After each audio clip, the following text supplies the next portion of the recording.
Ya, Assalamualaikum warahmatullahi wabarakatuh. Waalaikumsalam Waalaikumsalam warahmatullahi warahmatullahi wabarakatuh. Salam sehat, salam hormat Bapak Ibu. Nice meeting you. Ini adalah kali kedua ya, pertemuan kedua kita membahas tentang sosiologi pendidikan. Seperti biasa, kita kaji dulu, kita ngobrol dulu, kita diskusi, kita berpendapat, kita menanggap, lalu juga mungkin studi kasus, sehingga nanti PowerPoint itu cuma pengunci aja dari apa yang kita bicarakan. Baik, hari ini kita membahas pendidikan, kaitannya pendidikan dengan lingkungan serta dengan perubahan. Nah kan perubahan itu terjadi di alam sekitar kita ya, jadi pasti pendidikan juga terkait dengan itu perubahannya. Menarik sekali dengan kondisi di mana kok kita di sini selalu arah perubahan pendidikan dikaitkan dengan teknologi saja gitu. Karena yang tampak itu kan teknologi yang berkembang dengan pesat ya. Dan apalagi setelah pasca pandemi itu, jadi akhirnya kita dirubah oleh kondisi. Bukannya berubah, tapi kita dirubah. Nah, tergantung dari kita mau berubah atau tidak. Masalah terjadi sewaktu pandemi selesai, kita kembali lagi ke kebiasaan lama. Padahal sebenarnya environment itu sudah juga berubah. Nah, cara mengajar, lalu konten delivery di kelas kembali lagi ke situasi sebelum pandemi. Nah, menurut Bapak Ibu ini tepat nggak sih seperti ini? Jadi bukannya new normal, tapi back to normal. Yang sebenarnya kita sudah ke transisi ke new normal ya, new normal situation. Tapi tampaknya kita kembali ke back to normal, apakah kita sudah bicarakan ini di pertemuan pertama? Pasti sudah ya, insya Allah. Nah, tapi kita akan kaji lebih dalam karena nanti di belakang judul hari ini, topik hari ini adalah sebuah perubahan. Yuk kita bahas dulu, menurut Bapak Ibu gimana? Apa kita back to normal atau ke new normal? Silahkan berpendapat. Assalamualaikum Ibu Bapak, mohon izin telat. Silahkan Ibu izin masuk atau izin mau berpendapat? Mohon maaf ya Ibu, di sekolah juga ada kegiatan jadi agak telat Oke. masuk ya. Nggak apa-apa, nggak maksudnya pas saya lagi menawarkan siapa yang mau berpendapat, Ibu masuk. Gitu. Mohon Saya maaf pikir Ibu. Ibu mau Terima berpendapat. kasih. Nggak apa-apa. Boleh Ya, Bu silakan, silakan Bu Titin memberikan Kustin. pendapat. Jadi berkaitan dengan penyebaran virus COVID-19 diawali pada awal Februari tahun 2019, negara kita memang mengalami satu Ya. wabah yang benar-benar berdampak pada segala bidang kehidupan, terutama di bidang pendidikan. Selama kurang lebih 2 tahun pendidikan di negara Indonesia itu mengalami menurut saya sih penurunan ya Bu ya, karena memang walaupun pemerintah dan juga guru sudah menyiapkan berbagai macam media pembelajaran di mana dilaksanakan secara online seperti itu atau melalui media sosial, WhatsApp, e-learning dan lain sebagainya, tetapi ternyata peran guru itu tidak bisa menggantikan teknologi gitu ya, terutama berkaitan dengan karakter siswa. Siswa memang bisa belajar melalui YouTube, melalui e-learning, platform yang lainnya gitu, tetapi di sini terjadi karakter yang menurut saya diam di tempat atau bahkan mengalami penurunan ya. Mungkin saja ketika kita Zoom gitu ya, rapi, tetapi bisa jadi bawahnya itu masih pakai sarung atau belum mandi dan lain sebagainya. Sehingga setelah virus ini alhamdulillah sudah menuju kepada menurun dan kita back to normal, artinya kembali kepada masa yang sebelumnya atau normal, di mana pembelajaran sudah tidak lagi dilaksanakan secara online, tetapi sudah bisa tatap muka. Walaupun pada masa transisi itu, khususnya di sekolah saya itu tidak langsung 100% siswa masuk, tetapi siswa dibagi. Jadi ada seperti peraturan lalu lintas, ada ganjil genap. Jadi absen ganjil shift pagi, absen genap itu shift siang. Jadi satu hari itu ada dua pembelajaran, ada dua shift.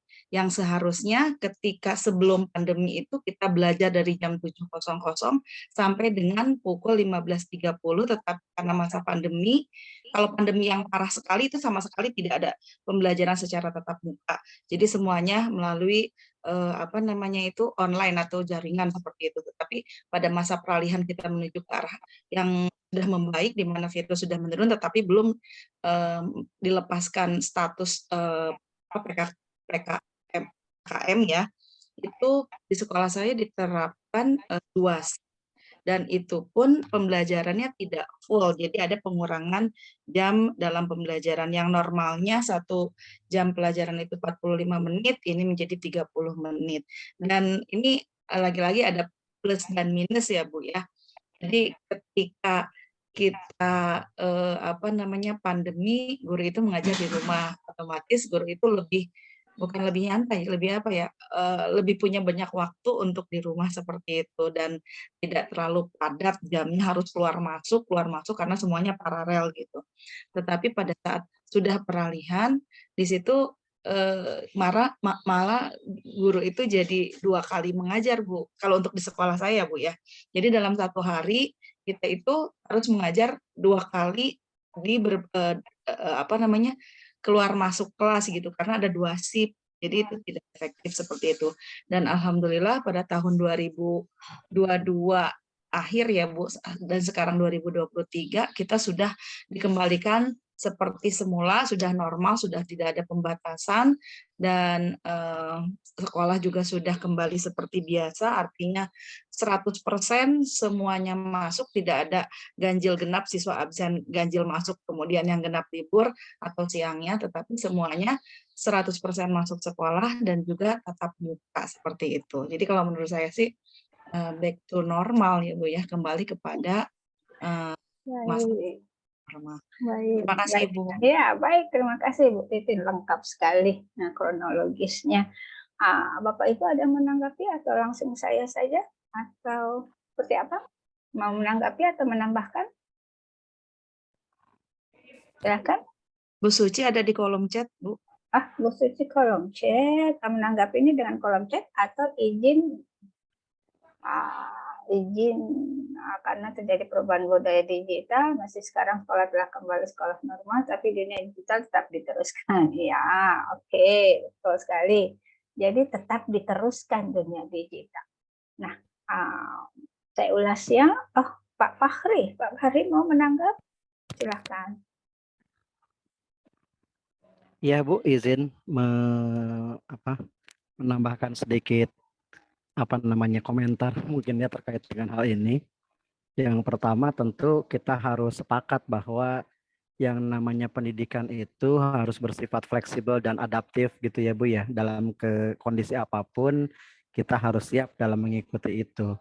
Jadi artinya dengan perubahan yang sangat cepat itu ya berarti sekolah harus siap nih mulai mengatur ulang, mereschedule jadwal pelajaran misalnya, menyesuaikan kurikulumnya, bahkan menyediakan bantuan dan dukungan tambahan gitu bagi siswa, bagi yang membutuhkan gitu khususnya. Hanya saja memang kalau misalnya ditanya apakah memang harus new normal atau back to normal, saya pikir wilayahnya memang tidak wilayah mandiri ya Bu ya. Jadi perlu memang koordinasi dengan berbagai pihak, meskipun sekarang sudah mulai akhirnya cenderungnya adalah kembali ke normal seperti itu. Hanya saja memang ada beberapa khas yang memang sayang jika memang itu dihilangkan gitu ketika kita sudah kembali normal. Misalnya dulu dengan mengadopsi teknologi informasi dan komunikasi, misalnya saat kita sedang COVID-19 gitu ya, itu kan sangat marak sekali gitu. Artinya luar biasa guru-guru teruji untuk membuat media belajar berbasis online dan lain sebagainya yang sepertinya itu drastis menurun gitu ketika sudah mulai kembali masuk sekolah gitu, seperti itu. Padahal itu merupakan keterampilan abad ke-21 yang memang perlu dikuatkan gitu maksudnya. Seperti itu. Ditambah memang kita juga perlu bagaimana akhirnya menguatkan kesejahteraan siswa gitu ya, baik dalam hal psikologis khususnya gitu ya, konseling atau kesehatan mental gitu yang terdampak dengan COVID-19 seperti itu. Jadi walaupun tetap new normal ataupun back to normal, saya pikir tetap saja sekolah atau lembaga pendidikan bisa mengupayakan bagaimana protokol kesehatan tetap dibiasakan gitu ya, meskipun misalnya sudah tidak memakai masker, tapi ya cuci tangan lah minimal gitu secara teratur dan lain sebagainya, itu sudah terus harus digalakkan Bu, seperti itu. Dan harapannya sih memang sudah kembali lagi 100% bisa normal gitu, karena cukup membantu gitu ya dengan tatap muka itu, segala hal khususnya terkait dengan sosial, psikologi itu jauh lebih berdampak, lebih mengena kepada anak-anak untuk mencapai meaningful learning lah gitu, seperti itu Bu. Baik, Ya, terima kasih Bu. baik, terima kasih Pak Fahri, lebih lengkap lagi dan lebih berkembang menuju arah topik kita. Terima kasih Pak Fahri dan Bu Titin. Ada lagi? Sebelum saya mengulasnya lagi, tidak ada. Baik, Bapak Ibu. Jadi sebenarnya apa yang dikatakan Ibu Titin itu lebih bersifat teknis, bukan sih? Jadi permasalahan teknis saja ya. Jadi perubahannya pada perubahan teknis. Jadi kayak gini. Jadi kayak handphone kita lagi error nih. Udah sementara lagi error, kita nggak ada masalah, kita tidak bisa ngapa-ngapain atau ada kendala, terus dibetulin. Akhirnya setelah dibetulin, pakai lagi seperti biasa, seperti yang sebelum rusak. Jadi teknisnya seperti itu ya. Nah, itu yang terjadi sekarang. Jadi walaupun mesinnya sudah masuk ke era yang berbeda, tetapi kita tetap secara teknis menggunakannya sama. Nah, nanti pasti apakah itu adjusted atau enggak gitu. Nah, tadi ada kata kunci lagi dari Pak Fahri adalah adaptif. Kata kunci adaptif. Artinya ya selain kita menerima, berarti kita juga mengadaptasi sesuatu yang baru karena dampak dari perubahan tersebut.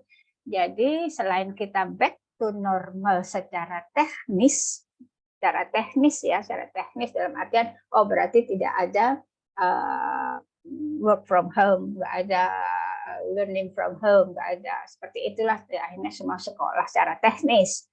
Tetapi dampak yang diakibatkan secara mental, secara psikologi, secara fisik itu enggak dinormalkan gitu. Jadi hanya teknisnya saja. Kelemahan kita semua itu enggak dinormalkan gitu, atau mungkin malah disadaptasikan kepada tuntutan yang sekarang. Nah, contoh konkret tadi ya Pak Fahri utarakan bahwa kayak keep distance, lalu pakai masker, mestinya harus ya, karena memang kan memang mestinya emang itu sebenarnya ya itulah sebenarnya gitu. Kita nggak boleh berapat-rapat, terlepas dari ada COVID atau tidak, ada kita duduk berapat-rapat, kali aja mungkin seseorang lagi pilek, batuk. Jadi hakikatnya sebenarnya COVID itu mengajarkan kita untuk hidup dengan tepat itu ya, precisely. Kita nggak boleh deket-deketan, kita harus cuci tangan. Apakah itu nggak fundamental? Maksudnya memang itulah hidup yang fundamental, harus bersih, lalu harus tidak asal gitu ya. Lalu kalau di tempat debu, apalagi tempat polusi, pakai masker gitu. Sebenarnya masker bukan hanya untuk COVID. Kita di terminal aja deh, tuh berapa ribu jutaan orang yang pilek batuk gitu. Belum bau sampah gitu. Sebenarnya masker kan bukan hanya COVID. Jadi back to pendidikan.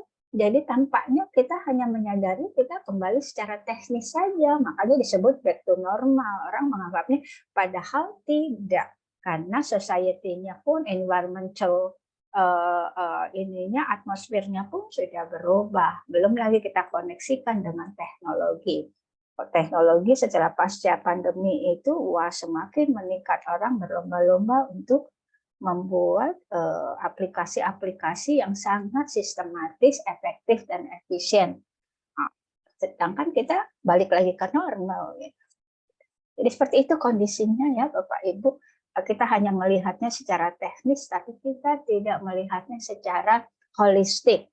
Bagaimana yang berubah itu bukan hanya teknis, tapi juga ada psikologis, ada fisik, ada sosial, ada apa lagi? Religius, mungkin dari faktor religius, faktor manajemen organisasi, semuanya berubah di situ.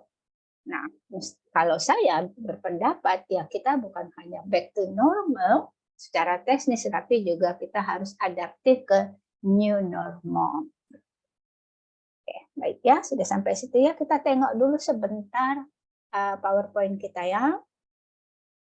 Saya akan berbagi, nanti saya tarik lagi PowerPoint dan kita akan berbicara. Ups, oh salah ya, berarti sebentar. Cancel. Stop sharing sebentar, mohon maaf. Saya belum klik. Sudah dapat? Oke ya. Baik, ini saya akan menggambarkan ini saja dulu deh. Yuk, kita berpendapat Bapak Ibu. What's happening with this kid? Kira-kira dengan gambar ini aja berbicara banyak. What's happening with this kid, Bu? Bapak Ibu, silahkan berpendapat. Boleh saya, Bu? Silahkan. Ibu. Kalau Titin. Ibu Titin, ya Bu Titin. Kalau menurut saya ini anak di bawah usia balita ya, di bawah 5 tahun. Anak usia dini ya?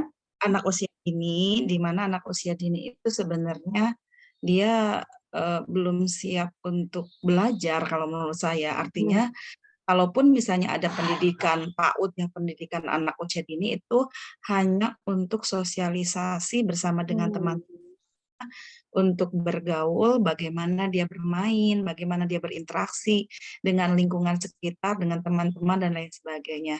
Tetapi ketika satu anak dipaksakan untuk mempelajari banyak pelajaran, misalnya terkadang gini Bu, ada orang tua yang menginginkan anak itu menjadi super gitu ya. Artinya dia masih bayi aja sudah dimasukin sekolah, misalnya les kumon lah, les bahasa Inggris, kemudian les berenang, les segala macam. Jadi beban anak itu terlalu berat gitu, yang tidak sesuai dengan seharusnya. Artinya biarkanlah mereka itu menikmati masanya, masa untuk bermain gitu, karena nanti pun ada saatnya mereka akan belajar seperti itu. Saya rasa mungkin konsep pendidikan PAUD juga tidak penekanan pada proses pembelajaran secara kognitif ya Bu, mungkin lebih pada psikomotor atau masalah interaksi sosial antara satu dengan lainnya, supaya dia itu tidak introvert atau tidak tidak bisa bergaul ketika anak dilepas, kemudian biasanya itu dia ngekor ke ibunya gitu, nangis dan lain sebagainya. Kalau istilah bahasa Sundanya mah dusun gitu Bu, dusun itu kayak pemalu gitu, tapi di sini anak itu sudah punya keberanian untuk bisa berkenalan dengan temannya, kemudian melakukan interaksi sosial. Mungkin itu Bu. Ya, oke, tidak apa-apa Bu. Jadi satu gambar itu pasti orang bisa tangkap pesannya berbeda. Putin melihatnya ini dia too much burden gitu ya, terlalu banyak beban yang diberi ke seorang anak dari tinjauan itu. Silahkan Bapak Ibu lain bisa membaca gambar ini. Kayaknya Pak Muhammad Kafi sudah raise hand, silahkan. Boleh Bu. Izin menambahkan boleh Bu. Ya Pak Kafi. Ini Pak Muhammad Kafi. Boleh. Kayaknya sependapat dengan Bu Titin Bu. Dia sedang nangis Bu. Nangis karena lapar, karena panas apa, takut ini kan. Karena di objeknya itu perpustakaan backgroundnya dan di depan anak-anak itu ada pensil warna dan buku, mungkin saya berpendapat dia nangis dipaksa untuk membiasakan belajar kali ya. Padahal mungkin di seumurnya dia itu belajar tuh dengan bermain, bukan belajar dengan seperti itu. Itu mungkin yang saya tangkap. Aduh, kesian bener mukanya ya. Di depannya udah buku-buku tebel gitu. Belakangnya tumpukan buku di rak. Baik, terima kasih Pak Kavi. Siapa lagi Sama-sama, Bu. yang mau membaca? Izin menambahkan Ibu, Silakan Ibu. salah satu kebutuhan Ibu atau siapa? hak Sebentar, anak adalah Ibu. kenapa Bunda? Ibu. Oke, ya silakan. Saya Ibu Dewi, ya. Bu Dewi. Oke. Seperti yang kita tahu, salah satu hak anak adalah pendidikan. Begitupun dengan anak usia dini. Mereka berhak untuk mendapatkan pendidikan yang sesuai dengan kapasitasnya. Kalau ngelihat dari background belakangnya, perpustakaan seperti itu berat. Memang sangat berat. Di PAUD itu memang mengajarkan Charleston juga, tapi sifatnya pengenalan. Dan dengan berbagai macam permainan yang tidak memberatkan anak. Pada saat kita mau mengenalkan buku pun itu tidak yang bukunya tebal-tebal, melainkan buku dengan gambar yang menarik, dan itu pun disettingnya pojok baca itu harus disetting dengan semenarik mungkin, seperti dunianya anak-anak, banyak bantal yang mereka juga bisa sambil tiduran, banyak karakter-karakter yang boneka berkarakter itu, lalu mereka memilih, silahkan ambil buku yang anak-anak suka. Mereka akan mengambil dan membolak-balikan dulu. Karena kan rata-rata, apalagi usia yang 4 tahun itu belum bisa baca ya Ibu, hanya tahu gambar. Jadi kita suruh untuk silahkan apa yang sudah dilihat, ceritakan kembali. Biasanya mereka berimajinasi dengan gambar-gambar yang mereka lihat. Dengan bertambahnya usia dan tahapan usianya, kita akan mengenalkan anak tentang huruf melalui simbol, melalui bunyinya, lalu suku katanya, hingga di akhirnya mereka bisa membaca kalimat bermakna dan tanpa dipaksa untuk belajar membaca secara langsung seperti itu Ibu. Terima kasih. Terima kasih Bu Dewi. Tetap menangkapnya ini anak PAUD ya gitu ya, yang memang environmental atmosfernya itu membuat anak udah stres duluan dikelilingi oleh buku. Ibu Anissa mau menambahkan?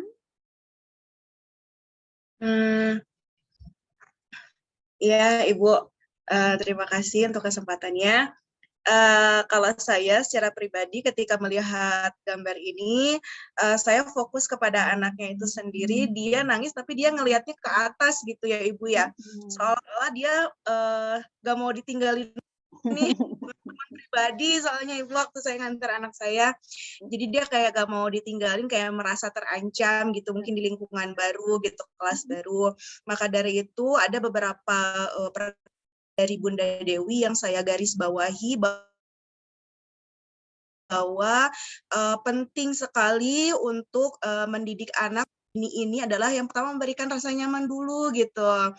Boleh pilih boneka yang mana, buku yang mana, sehingga dia bisa merasakan nyaman dulu. Kalau misalnya udah nyaman, nanti dia mau belajar apa juga jadi bisa lebih nerima gitu. Karena secara emosional dia sudah stabil gitu. Menurut saya seperti itu Ibu.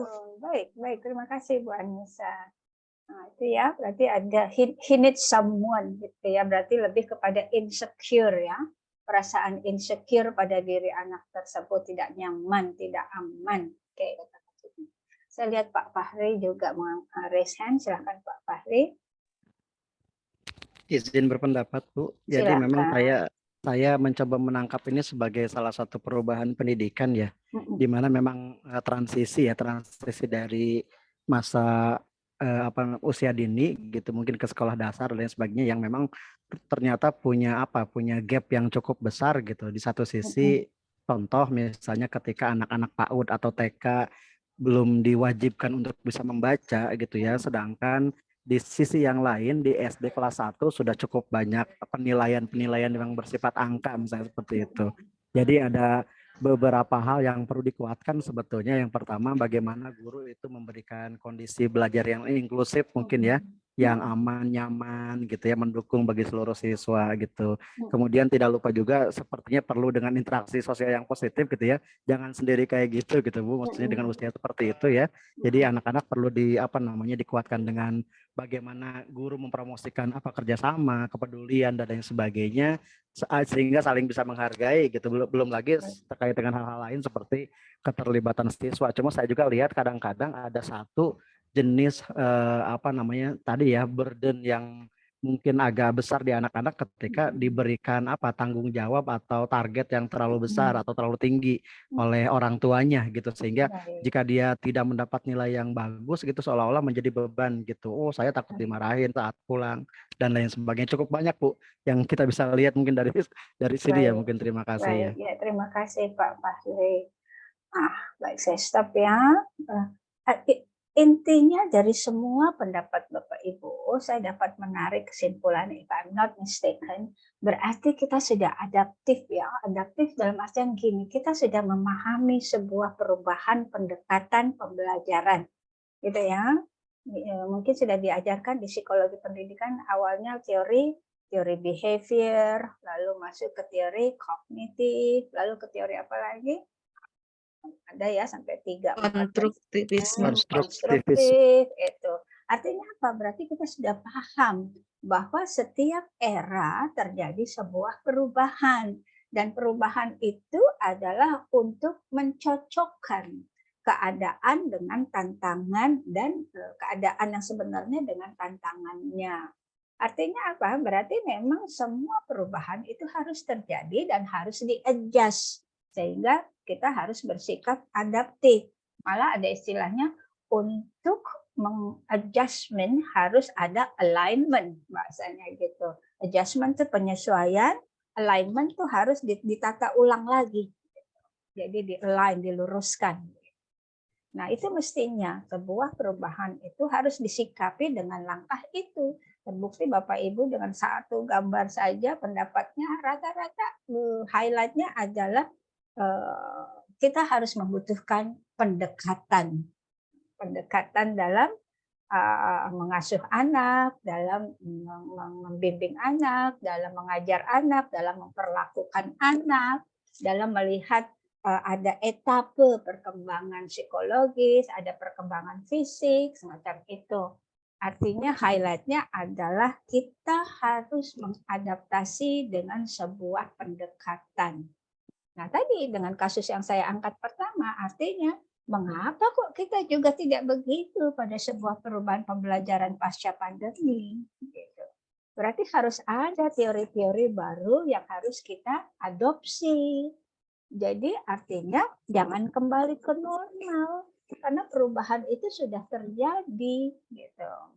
Artinya buktinya tadinya dari zaman dulu, wah anak calis tuh TK, ternyata dengan perubahan waktu, Kemendikbudristek di Direktorat PAUD Dasmen itu sudah mengarahkan mulai itu ada developmentally appropriate practices for early childhood. Artinya apa? Pendidikan kita juga beradaptasi mengikuti teori-teori perkembangan psikologis anak gitu. Dan itu pas ternyata memang efektif pendekatan tersebut, anak bisa bahagia belajar. Mungkin hanya ada beberapa sekolah saja ya yang masih suka lupa gitu untuk kembali kepada DAP, Development Appropriate Practices-nya gitu. Tapi nggak apa-apa, semua orang berkembang.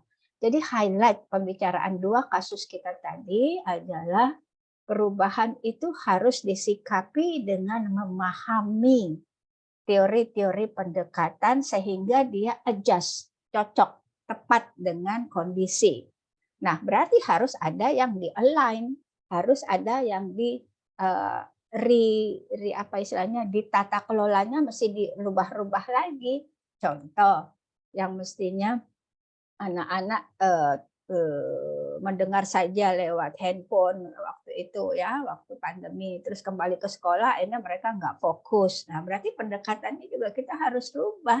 Jangan melupakan akar waktu mereka 2 tahun itu melihat layar 2 tahun, mereka nggak ketemu guru gitu ya. Nah, makanya waktu di sekolah kembali, ya paling enggak dekatkan dia juga dengan sedikit-sedikit ada layar-layar, jangan sama sekali ketemu muka bapak ibunya lagi. Karena 2 tahun itu mata mereka, fisik mereka, tata kelola cara berpikir mereka berinteraksi dengan layar. Otomatis ya berarti tetap dong lakukan pembelajaran yang berbasis IT gitu. Tadi Pak Pak Fahri atau Pak siapa tadi ya berbicara itu ya tetap lakukan. Jadi guru-guru sudah harus tetap punya tayangan-tayangan yang berbasis medsos, berbasis internet, sehingga transisi itu tidak terputus, langsung di switch begitu aja back to normal. Ini yang mengakibatkan akhirnya learning loss kedua terjadi. Learning loss pertama tuh pasca pandemi ya gitu, karena tadi kata Ibu Titin nggak ada interaksi dengan guru ya, dibatasi oleh layar gitu, akhirnya emotional touch-nya tidak tergali, terbangun gitu. Nah berarti ya itulah yang harus kita sikapi, kita tetap ada, roots-nya tuh harus ada, tidak langsung kita cabut, langsung berubah ke normal gitu. Itu yang harus kita sikapi terhadap perubahan itu sendiri Bapak Ibu. Jadi benar ya, berarti sebuah teori harus dikeluarkan, harus dikembangkan, teori pendekatan, dan kita harus paham dan harus kita lakukan. Sehingga tadi untuk mengadjust ada dua kata kunci ya. Satu kata kunci dari saya untuk mengadjust itu harus kita alignment. Nah, dengan itu berarti kita harus bersikap adaptif. Itu highlight pembicaraan kita pagi ini tentang pendidikan, tentang perubahan. Nah, berarti kuliah kita selesai hari ini. Udah dapet tuh. Ternyata ada konteksnya antara pendidikan. Nah, Bapak Ibu, saya kembali melangkah ke ketiga ya.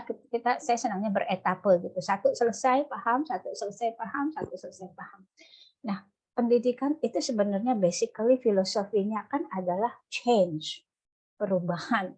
Mau perubahannya satu langkah, si anak yang tadinya nangis nggak jadi nangis, si anak biasanya ngejailin temennya, bullying temennya, akhirnya setelah diberi pendekatan dia sudah enggak langsung berubah menghormati, jangan berubah, paling enggak dia tidak lakukan itu, punya kesadaran untuk menghentikan perilaku itu perubahan sekecil apapun gitu, itu adalah sebuah perubahan. Nah, perubahan itu harus disikapi dengan konsep meningkat, jangan kembali gitu. Konsep logikanya adalah perubahan itu bukan back to, tetapi move on, mengikuti perubahan satu, mengikuti perubahan dua, mengikuti perubahan tiga, begitu. Jadi kalau perubahan balik lagi berarti bukan berubah dong, kembali ke asal gitu ya. Gitu nggak sepakat nggak Bapak Ibu? Kalau perubahan kembali ke belakang berarti apa? Kembali ke asal gitu, mundur nama. Perubahan itu harus disikapi dengan move on, maju terus dari satu perubahan ke perubahan kedua naik lagi ketiga, keempat, sama kayak tadi yang saya analogikan dengan teori behaviorism, lalu kognitif, lalu konstruktif. Itu perubahan loh. Kalau mereka nggak menemukan teori-teori itu, mungkin kita nggak sampai pada teori peradaban abad 21 yang tadi Pak Fahri angkat. Berarti itu. Sedangkan abad 21 sudah masuk kepada konteks abad 21 apa saja indikatornya Bapak Ibu? Ada apa? Ada kolaborasi, ada 6C ya. 6C. Apa saja itu 6C? Thinking, Critical thinking, collaboration, communication, dan creativity,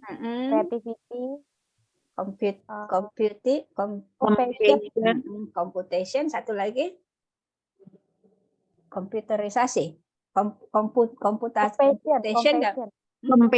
Bu. Compassion, pendekatan ininya ya, attitude-nya ya, pendekatan psikologisnya. Seperti itu, Bu, Pak. Jadi ya sudah, kita harus pegang itu. Berarti pendidikan kita, cara mengajar kita, gaya sekolah kita, menyelenggarakan pembelajaran harus mengacu pada tren abad 21 karena we are in this era. Jangan balik lagi dengan klasikal, dengan tanpa menyentuh teknologi, karena sudah ada komputasi, lalu compassion dan semacamnya. Untuk anak kreatif itu mereka harus membuka juga jendela-jendela dunia, mereka melihat apa yang terjadi di luar. Itu Jadi jangan back, kembali, mundur namanya. Berubahnya berubah mundur, bukan berubah ke depan. Itu konsep perubahan begitu ya Bapak Ibu ya. Jadi something that we have learned to be improved. Jadi sesuatu yang sudah kita pelajari harus di improve. Nah, ini nanti Bapak Ibu kan belajar penjaminan mutu ya, supervisi dan penjaminan mutu. Kemarin saya mengajarkan kelas AP2 K21 itu ya, perubahan itu ya memang harus disikapi dengan continual improvement, perbaikan berkesinambungan. Nah, sama dengan kita menyikapi post pandemi itu harus ada sesuatu yang baru, perilaku baru yang harus kita lakukan untuk mengadaptasi diri. Kita sekolah balik ke normal, padahal teknologi sudah terus berkembang, terus tuntutan pendekatan learning approach sudah berkembang, lalu learning support ya, yang digital library lah, e-learning, digital macam-macam deh, itu sudah berubah. Nanti koneksinya nanti ke penjaminan mutu, mutunya akan tertinggal dengan sekolah lain. Jadi perubahan itu harus disikapi dengan reaksi yang positif. Gitu. Oke.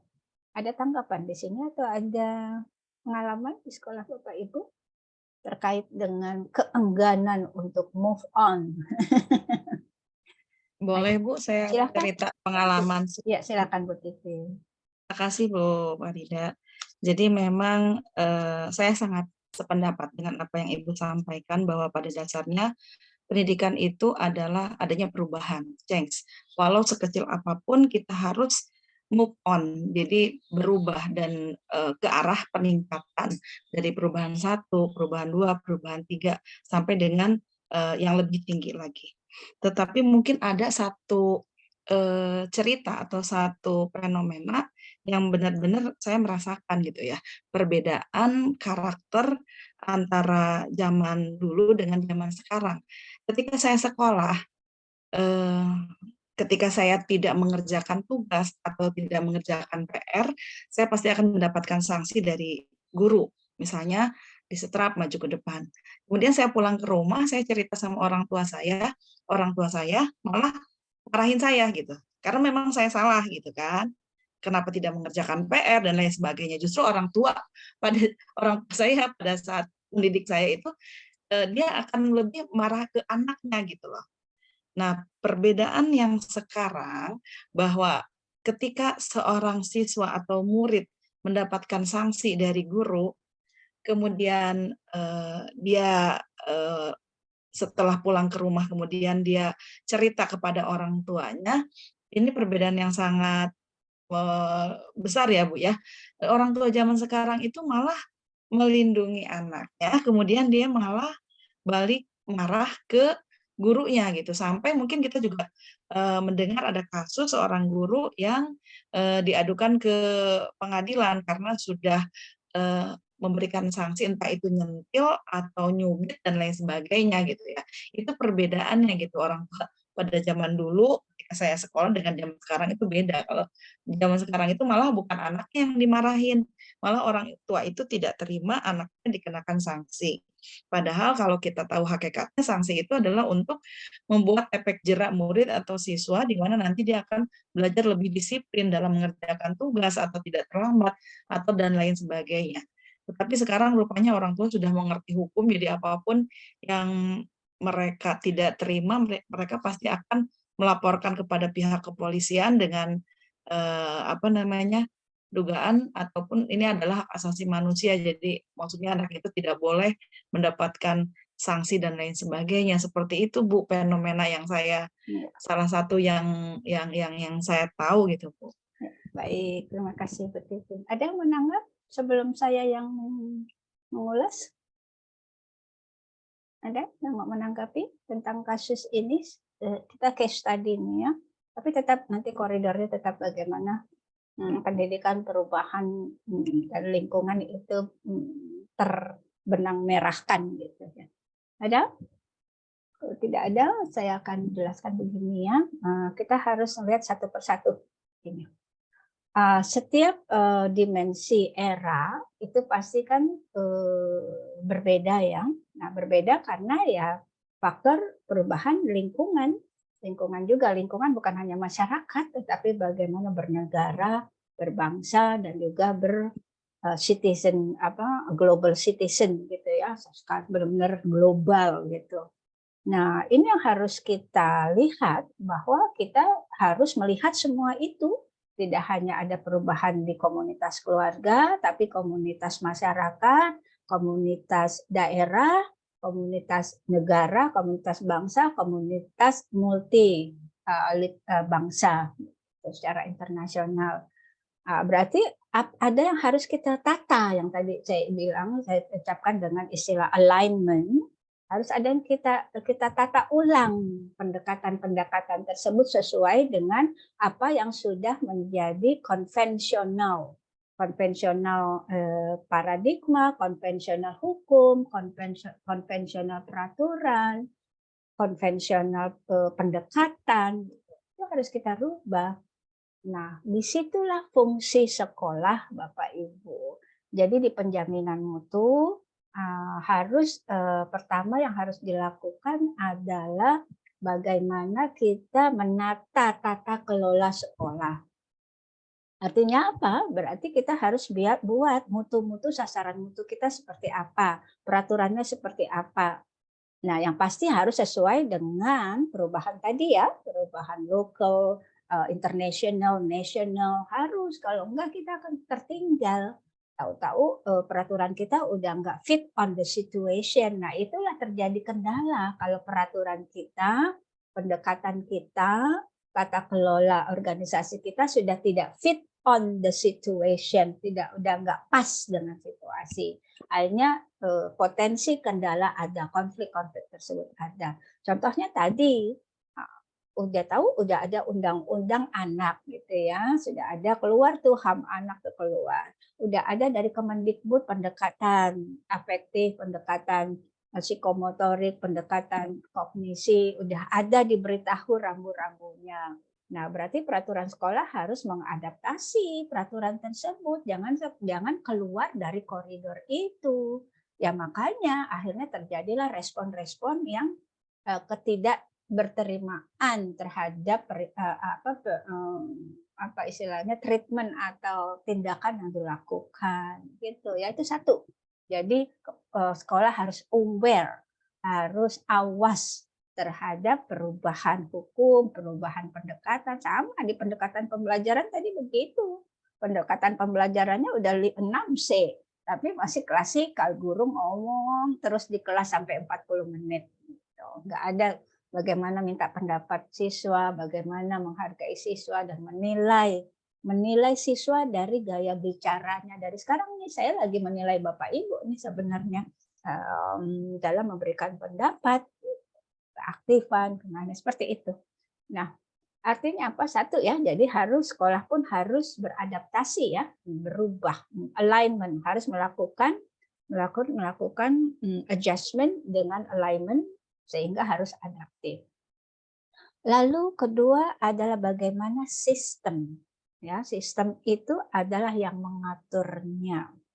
Tadi contohnya gini, kenapa sih kalau padahal kurikulumnya sama loh, karena dari Kemendikbudristek udah keluarkan bentuk versi-versi kurikulum tuh, versi dulu versi 13, versi sekarang kurikulum Merdeka Belajar. Nah, semua sekolah mengadopsi itu, tetapi kenapa luarannya berbeda Bapak Ibu dari satu sekolah dari sekolah lainnya? Nah, jadi nggak usah menyebut satu sekolah ya, mereka di bahasanya kadang ada yang tidak berseragam, ada yang rambut panjang gitu ya, ada gitu ya sekolah, tapi anak-anaknya itu semua 5C banget, 6C banget gitu. 6C banget gitu. Kenapa begitu? Jadi berarti yang penting sistemnya. Jadi yang penting sistem yang mengatur semua, yang menata kelola apa yang terjadi proses pembelajaran. Nah, banyak sekolah yang tidak peduli dengan implementasi sistem mutu. Gitu ya, pokoknya udah ngajar-ngajar. Oh, yang penting anak datang sekolah, oh dapat uang pemasukan sekolah, oh guru dapat gaji, hanya semacam itu, sifatnya rutinitas. Tapi kualitas mutunya tidak dikeluarkan. Jadi intinya yang salah siapa Bapak Ibu? Apakah peraturan sendiri, atau apakah kebijakan, atau apakah bagaimana? Kita tidak bisa menetapkan penjaminan mutu internal sendiri dengan peraturan sendiri dengan mengadopsi peraturan-peraturan. Pertanyaannya itu, gitu. Kenapa akhirnya terjadi ketidaksetaraan kualitas? Padahal kurikulumnya sama, wajib. Kurikulum 13, kurikulum merdeka, udah wajib ada gitu. Tetapi kenapa luarannya berbeda? Ya karena kemampuan internal dalam tadi mengadjust diri dengan alignment sehingga mereka harus super adaptif sehingga mereka dapat menyimpulkan sebuah peraturan untuk mengatur pembelajaran, untuk mengatur komunikasi, untuk mengatur interaksi, untuk mengatur kualitas guru, kualitas kepala sekolah, dengan sistem penjaminan mutu internalnya, dengan menetapkan sasaran mutunya seperti apa. Pasti nanti diterangkan di mata kuliah penjaminan mutu ya. Seperti itu Bapak Ibu.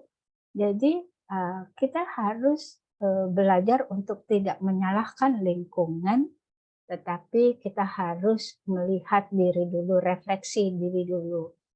Apakah kita sebagai seorang guru sudah mengikuti perkembangan zaman, tuntutan zaman, dengan conventional regulation-nya seperti apa, conventional approach-nya seperti apa, atau kita menyalahkan orang tua, menyalahkan guru lain, menyalahkan yayasan, menyalahkan masyarakat, menyalahkan menteri, sampai menyalahkan presiden, sampai menyalahkan bangsa-bangsa di dunia ini. Begitu.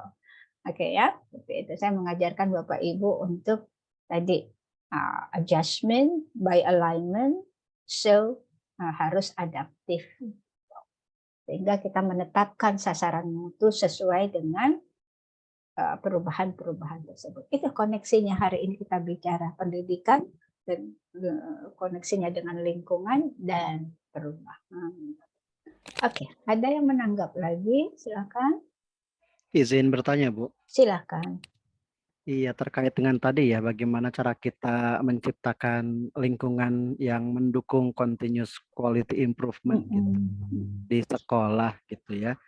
Ini kira-kira tantangan terbesarnya buat saya nih di lingkungan saya pribadi gitu ya, seperti itu adalah bagaimana pemangku kebijakan dalam hal ini yayasan gitu dan manajemen sekolah membuka ruang seluas mungkin gitu untuk munculnya ide-ide kreativitas dari bawah gitu ya, karena selama ini cukup banyak juga maksudnya yang tertangkap bahwa ketika ada inovasi dan lain sebagainya itu mentok gitu Bu, mentok di banyak hal lah gitu, banyak di anggaran, dianggap tidak visible dan lain sebagainya. Tapi satu sisi sebetulnya perlu ada rundingan-rundingan strategis gitu mungkin ya yang bisa dikuatkan atau dibentuk gitu oleh manajemen seperti itu. Kira-kira langkah terbaiknya gitu Bu agar sinkron nih bawah sama atas nih, kira-kira paling simpel atau paling gampang gimana nih Bu kira-kira Bu?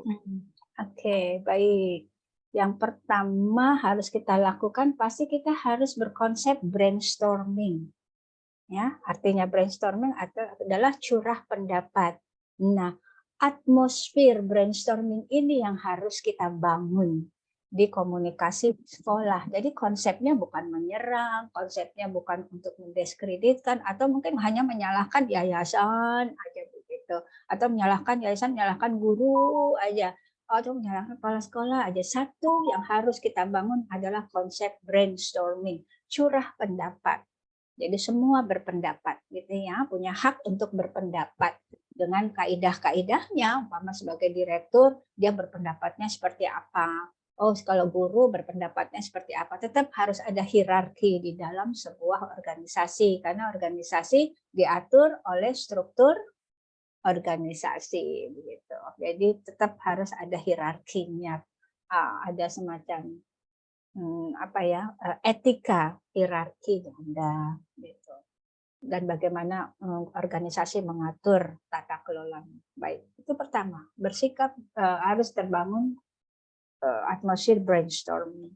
Kedua, brainstorming kan curah pendapat. Berarti pendapat kita harus berbasis data.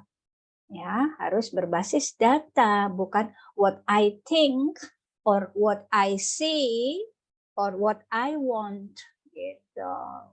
Jadi berbasis data. Datanya tadi tuh yang saya sebutkan, conventional approach, conventional regulation, conventional apalagi ya, conventional methodology, conventional theory, semacam itu. Nanti Bu takutnya dibilang sok tahu, sok teoritis. Nggak apa-apa, yang penting kita bicaranya nggak arogan. Kutip-kutip aja, kutip-kutip sedikit lalu arah kebijakan negara melalui Kemendikbudristek seperti apa. Itu berbasis data namanya. Jadi ada referensi gitu. Jadi tidak hanya, Bu, mestinya emang harus ada komputer banyak, Bu, di sekolah, Pak, gitu. Ya karena apa? Pasti alasannya apa? Mengapa we need a lot of computer? We need a lot of basketball court, we need a lot of laboratory for school. Kasih ininya alasannya. Nah, kekurangan kita, kelemahan kita cenderung untuk hanya mengkritisasi tanpa membuat solusi. Nah, gitu. Jadi kritisasi itu boleh, mengkritik itu bukan kritik menyalahkan, tapi mengevaluasi hasil dari observasi. Observasi kita di lapangan, oh ternyata kurang nih, kurang efektif, kurang efisien because of some reason. Nah, itu dikasih tahu latar belakangnya apa. Sama lah untuk Bapak Ibu nanti membuat tesis. Kan ada dasek-dasolennya, Bu, gitu ya. Yang terjadi di lapangan apa? Oh, berarti dasolennya apa nih? Oh, berarti teorinya apa nih pendekatannya? Oh, gitu. Bapak Ibu nanti lulus S2 nanti lagi rapat gayanya sudah kayak gitu, udah berbasis data dan berkonsep brainstorming. Gitu ya Bapak Ibu ya, jangan datang dengan konsep kritisasi, tetapi dilanjutkan hanya dimulai dengan hasil observasi sehingga saya mengevaluasi sehingga saya mendapatkan solusi. Gitu. Selesai dengan solusi. Jadi Bapak Ibu punya solusi, punya what to do, how to do. Pertama why to do dulu. Why? Kenapa why? Itu kan akhirnya konsepnya jadi kritik ya. Why? Kenapa kok begini? Kenapa begitu? Mestinya kan begitu, mestinya begini. Cuman begitu doang.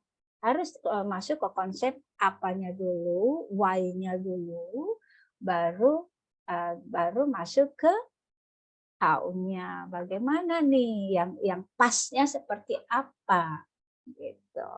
Jadi yang namanya solusi itu adalah bentuk continual improvement-nya apa, sebagai tindakan perbaikannya apa. Nah, itu pun juga harus menggunakan pendekatan-pendekatan tadi ya, conventional regulation, conventional approach, conventional atmosphere, conventional apalagi sociological change macam itu. Itu baru keren, Pak.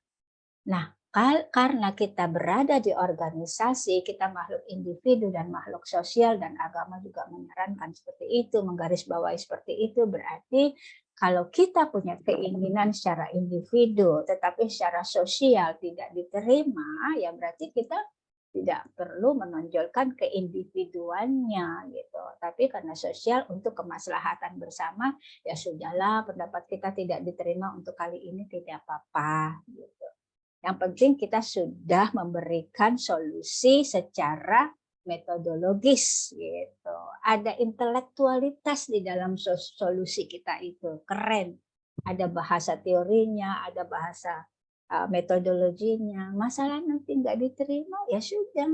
Nah, bisa mulai dari diri sendiri, actionnya. Bukan berarti kita melawan keputusan sekolah ya, tidak. Tapi kita actionnya tuh dengan sikap saja. Kalau kita sikapnya seperti yang kita gambarkan sebagai bentuk solusi yang paling efektif dan efisien, gitu Bapak Ibu. Ya, jangan takut ya. Jadi kita punya hak individu dan punya hak sosial gitu. Jadi andai kata kita tidak diterima, ya nggak apa-apa sebagai rakyat di dalam organisasi, gitu, sebagai anggota organisasi kita harus menghargai demokrasi. Kayak gitu. Begitukah Pak Fahri? Baik Bu, terima kasih. Bapak Ibu begitu ya. Jadi jangan diam saja. Yang ada nanti ngeluh di luar, udah di luar sekolah baru syok sampai stres tinggi, sampai asam lambung naik, sampai vertigo. Itu sayang banget. Tapi saya sudah mulai mengelola. Saya yang penting bersuara. Mulai dari awal-awal saya semacam dulu masih jadi guru, yang penting saya bersuara dan bersolusi. Ya, kalau enggak ya agama mengajarkan kita untuk percaya pada qadar dan kodrat ya. Apa yang terjadi sekeliling kita tuh enggak jauh dari qadar dan kodrat. Jadi nyamber tuh nggak apa-apa, kan kita holistik belajar. Oke. Begitu Bapak Ibu, ada yang mau menanggapi atau ada kasus Boleh Ibu? Ya, silakan. Enggak, masih tanggapan dari pertanyaan Pak Fahri. Ini sangat luar biasa sekali ya apa yang sudah Ibu paparkan, benar-benar membuka wawasan kita, di mana mungkin kita pernah merasakan apa yang tadi Pak Fahri kemukakan. Itu pasti pernah setiap orang ya.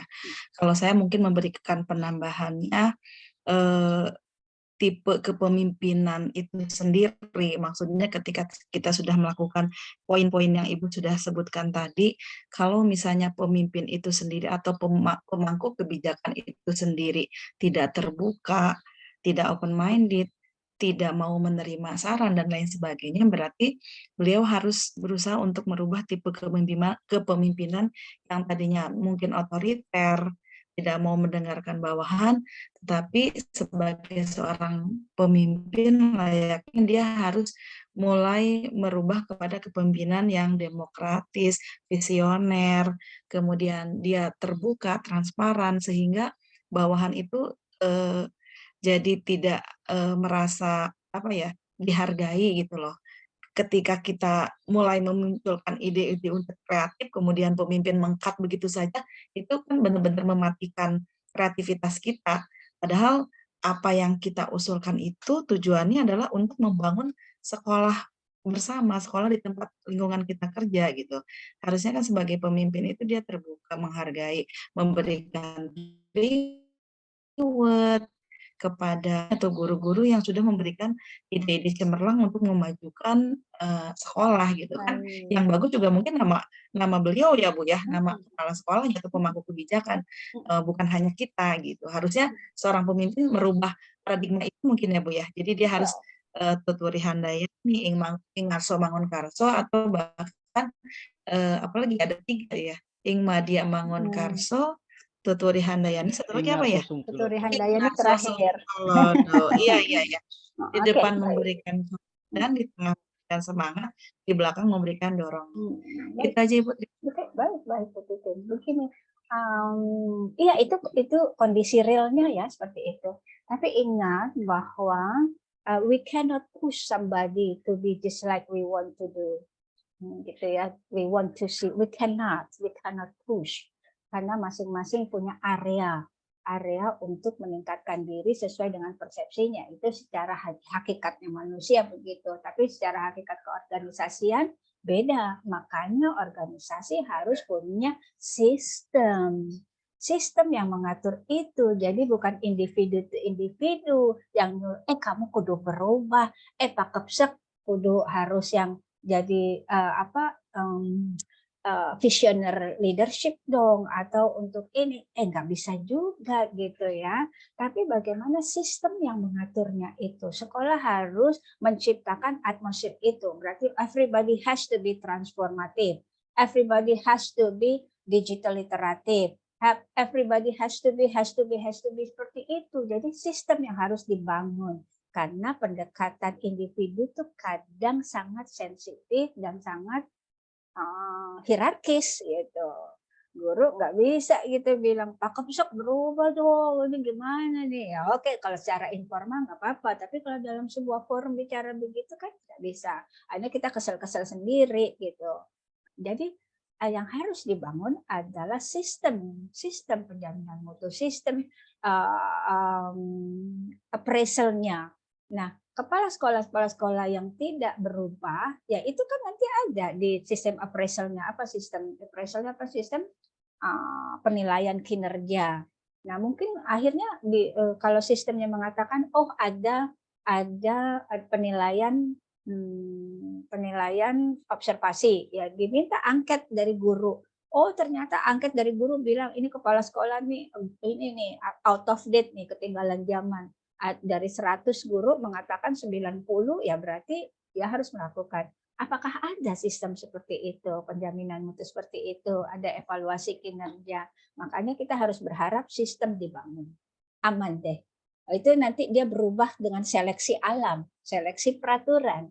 Bukan hanya kita yang menyuruh-nyuruh saja, yang menuntut-nuntut, tapi si guru pun juga nanti terkena seleksi alam, dengan peraturan itu yang disebut seleksi alam.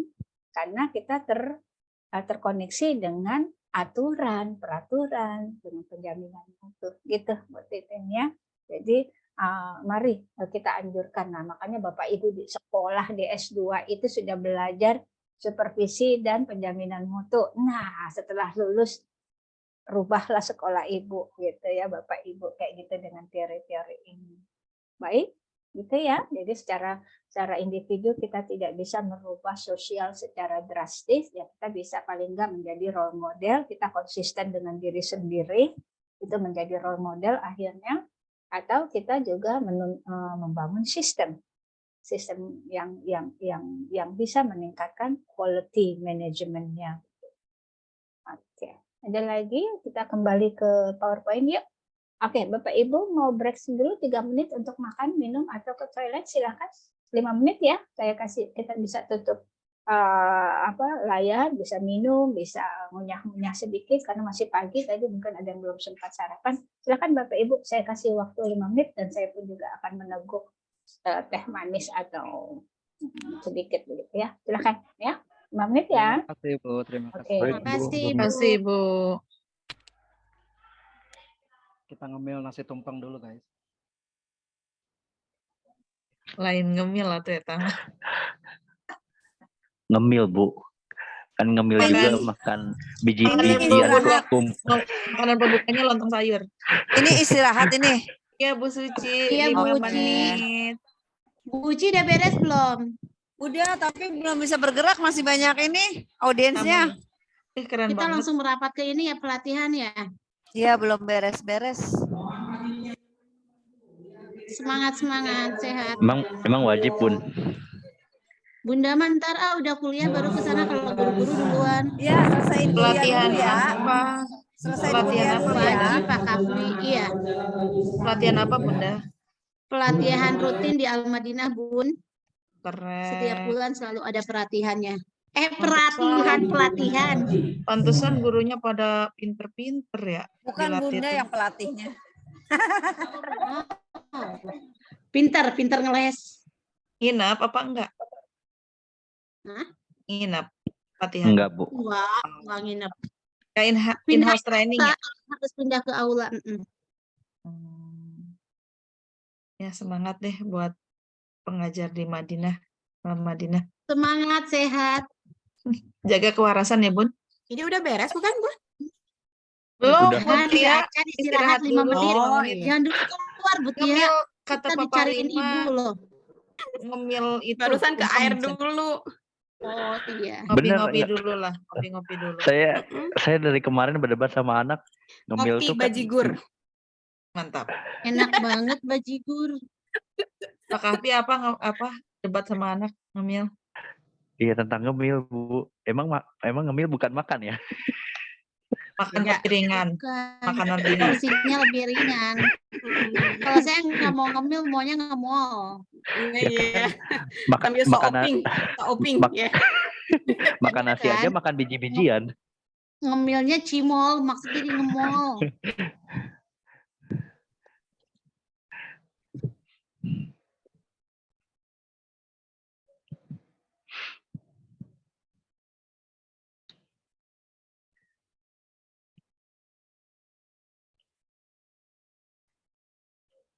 Teman-teman duluan ke aula 3 ya, ntar Bunda nyusul kalau udah beres dulu ya. Terima kasih.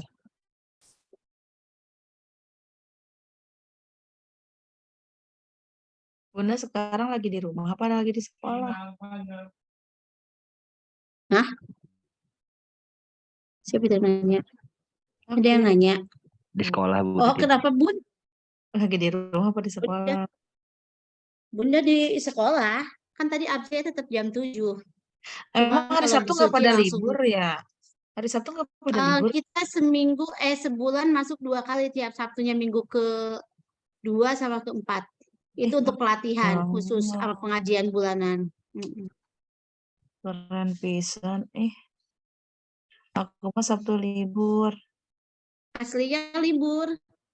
Cuman SMP sama SMA itu kan kalau ada pelatihan di sore, mereka udah lelah kan anaknya pulang asar. Akhirnya diambil satu waktu hari Sabtu untuk pelatihan, semuanya bisa ikut.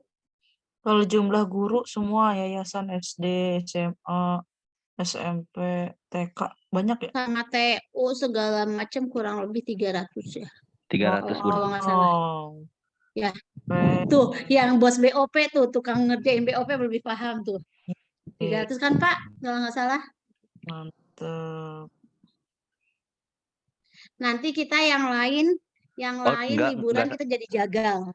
Nggak sampai 300 sih, Bun. 216. Kurang lebih ya, 216. Iya, 216. Jadi Al-Madinah tuh punya ciri khas, setiap pengajian, setiap Idul Adha kita nggak pernah kumpul sama keluarga. Karena jam 6 kita udah mulai. Ya, Jam 6 itu kita udah sholat di sekolah, langsung sembelih hewan kurban anak-anak, langsung bagiin. Jadi berangkat tuh bisa jam 6, pulang jam 4, kalau nggak jam 5 sore. Aduh sedih Itu banget tiap keluarga yang ditinggalin itu ayah ditinggalin. Ikut ya? Enggak, kita sholatnya di sini barengan. Oh, boleh bawa keluarga. Ibu boleh. Walaupun masih baik ada Ibu kamera terus ya, nggak istirahat Bapak Ibu. Ibu punten ya Bu.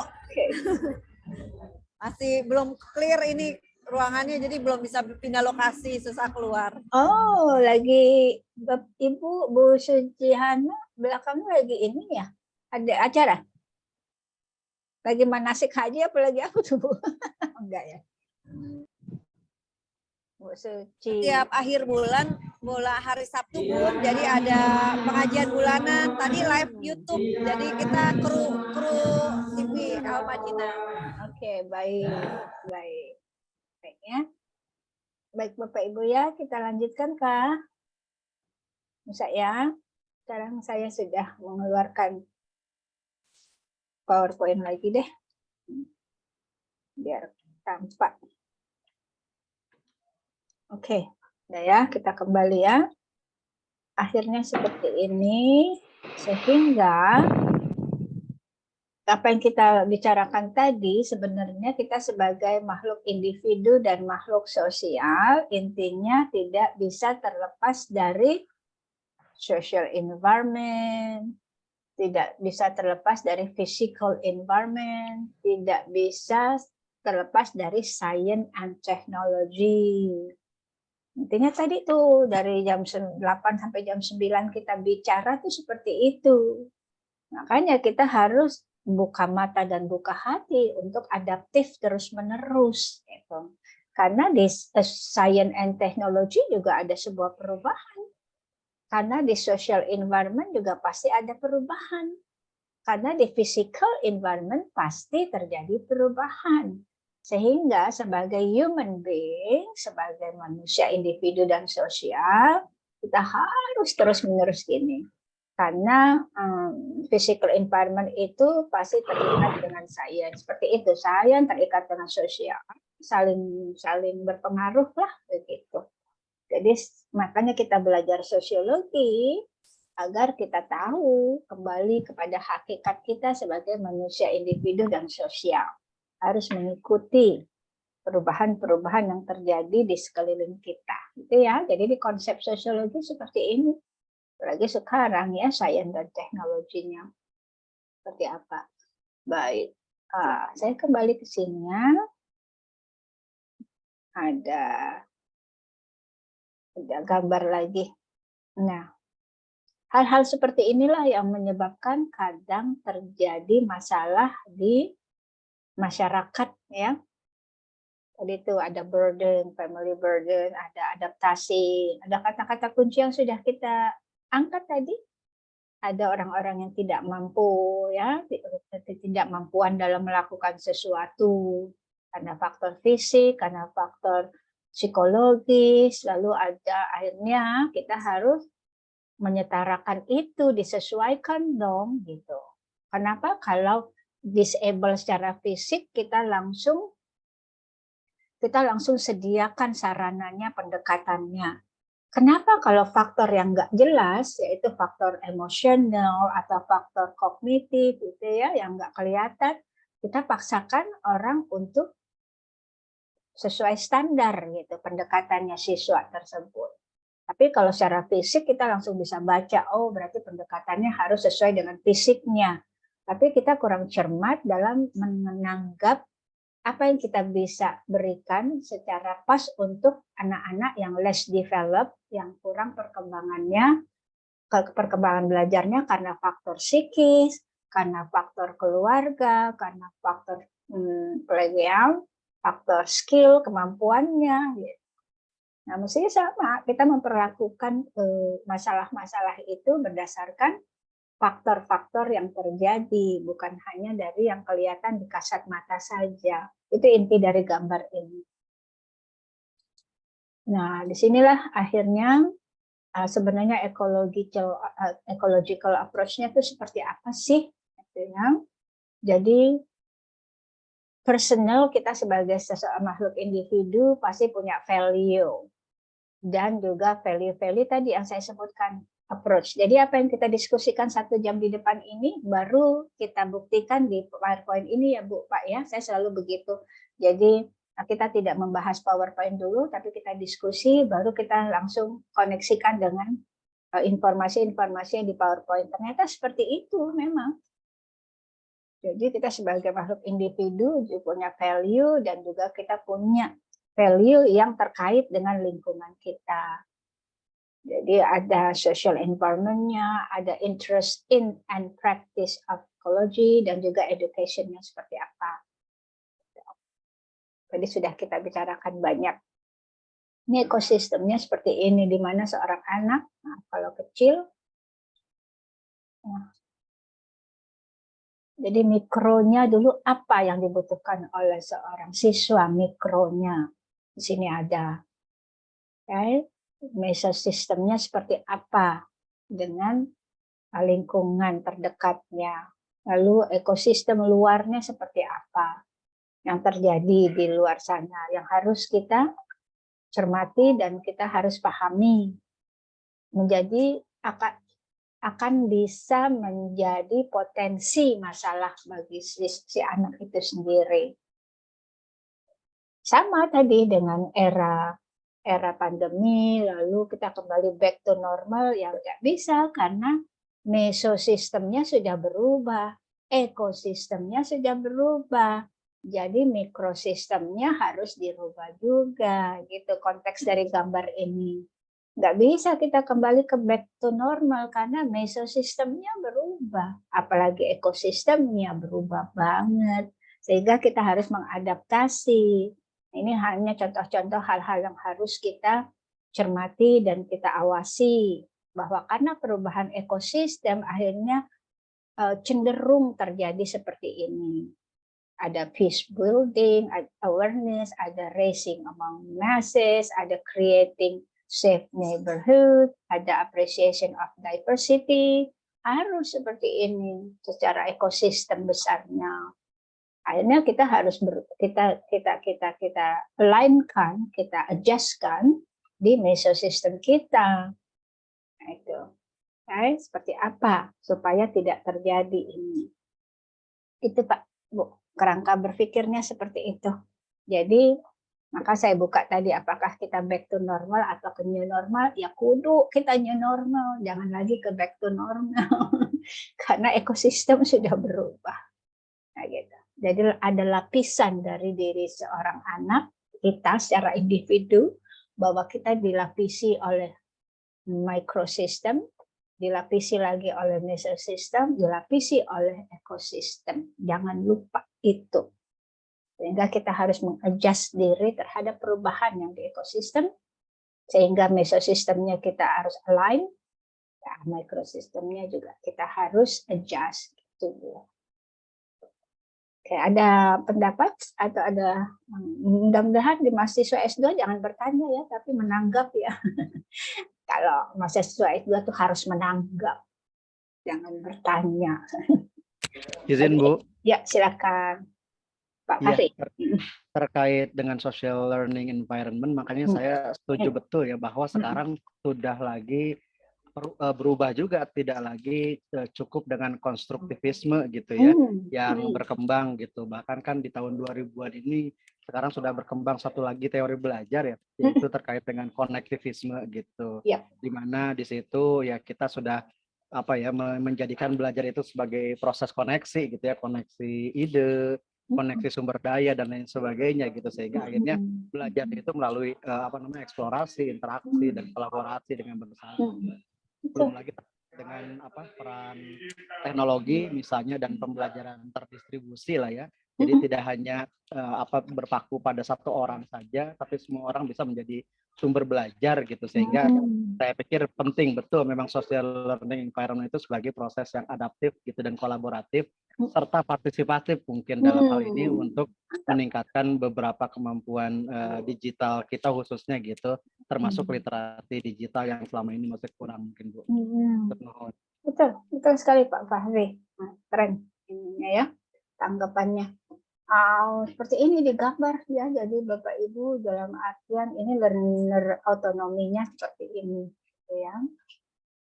Ada kata kunci di garis merah itu, open environment, supporting and enabling learning learner autonomy. Seperti itu. Artinya apa? Berarti kita harus support, kita harus memungkinkan seseorang siswa untuk learningnya sesuai dengan apa yang kita apa yang CPL-nya seperti apa, tetapi pendekatannya dengan pendekatan needs and interest-nya siswa. Gitu. Ada kata kunci lagi, needs and interest-nya individual student-nya. Bukan berarti kita, wah nanti dia nggak capek-capek. Enggak, target CPL tetap. Jadi ingat ya, CPL itu tetap harus di capaian pembelajaran lulusan itu harus dicapai oleh setiap siswa, tapi learning approach-nya yang berbeda tergantung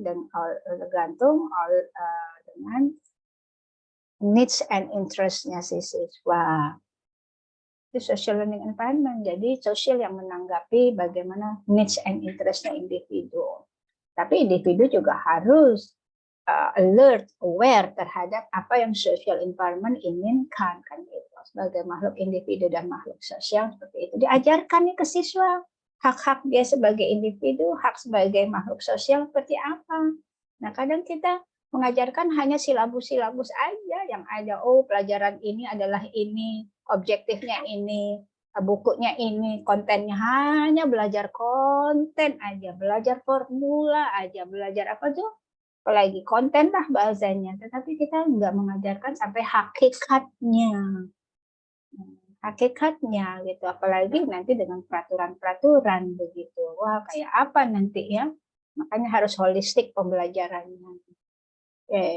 Bisa dibaca di sini Bapak Ibu ya, berarti memang kita harus mengadopsi social learning environment, karena sekali lagi tadi sebagai makhluk individu dan makhluk sosial. Nah, ini Pak Fahri katakan sudah ada di sini nih Pak. Wah, Bapak udah langsung bisa menangkap tadi perubahan yang tadinya berdirinya begini, contohnya apa jadi?